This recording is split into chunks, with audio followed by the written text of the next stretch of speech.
هاینریش بول نویسنده معروف آلمانی در سال 1917 متولد شد. در زمان آلمان نازی و بعد از اون زندگی کرد، اما هرگز به سازمان جوانان هیتلری نپیوست. به عنوان سرباز در جنگ جهانی دوم شرکت کرد و بارها مجروح شد. پس از امتحان شغل‌های مختلف سرانجام در سن 30 سالگی نویسندگی رو به عنوان شغل تمام وقت خودش انتخاب کرد و جوایز متعددی هم گرفت. از جمله برای رمان عقاید یک دلقک در سال 1972 برنده نوبل ادبیات شد. داستان‌های هاینریش بول به دلیل شباهت به ایران پس از جنگ و نگاه فلسفی به زندگی در ایران بسیار مورد توجه قرار گرفتند.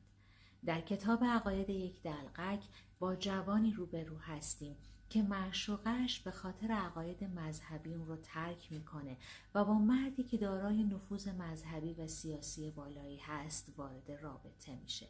جوان دچار افسردگی شدید و مالیخولیا میشه و سرانجام تصمیم میگیره که به زادگاه خودش برگرده. تمام داستان اون چند ساعتی هست که به زادگاهش برمیگرده. دچار بیپولی شدید میشه و با وجود اینکه از خانواده ثروتمند میاد، از طرف پدر و دوستانش حمایت نمیشه. سرانجام با پودر و روغن صورتش رو گیریم میکنه، گیتاری به دست میگیره و به ایستگاه راه آهن میره. در اونجا میخونه و ساز میزنه و از مردم تقاضای پول و سیگار میکنه.